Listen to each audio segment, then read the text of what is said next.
Hi, I'm Steve Wynn, and I'm here in the basement of Schuba's in Chicago. Well, it's funny. I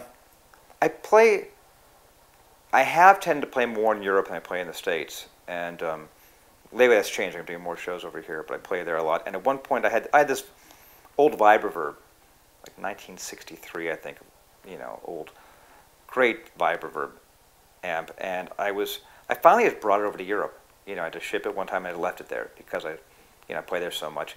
And I found myself with no amp for about 5 years in the States. I would just borrow amps from people, show up at clubs, ask the opening band if I could use their amp. Very unprofessional, but I live in New York and in Manhattan, and apartments are smaller there, and having an amp is not the easiest thing. It becomes furniture.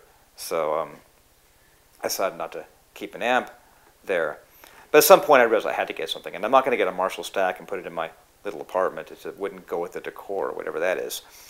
So I went to a great store, Guitar Bar in Hoboken, New Jersey.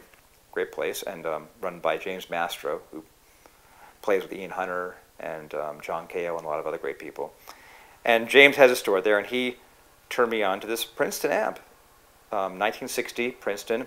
And not only, and at the time, it was pretty cheap. Now they become really popular. I mean, it's probably worth 3 or 4 times as much now. But I got the amp, and the beautiful thing about that amp, besides the fact that it looks cool, besides the fact that it sounds great, and it sounds great at low volumes. It's great in the studio. But the other thing is, it's so small and so light.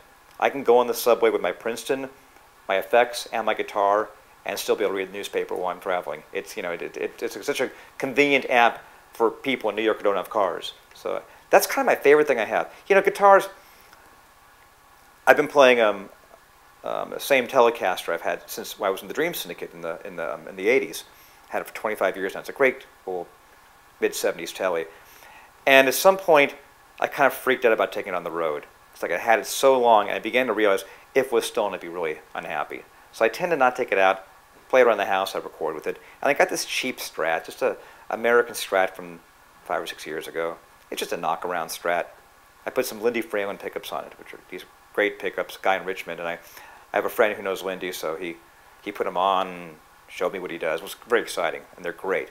So it's a guitar I can throw around. It's a guitar if it gets lost or broken, that's life. You can get another one. But I found that for me, that Princeton amp is more essential to what I like to hear than the guitar. Any old Fender sounds great through it. So that's I'll probably be scared to take that on the road next. Terrible. My guitarist Jason says, "You've got to play these things. You have guitars and amps. Use them." Like, okay, I'm not going to be afraid. Just carry a very large gun.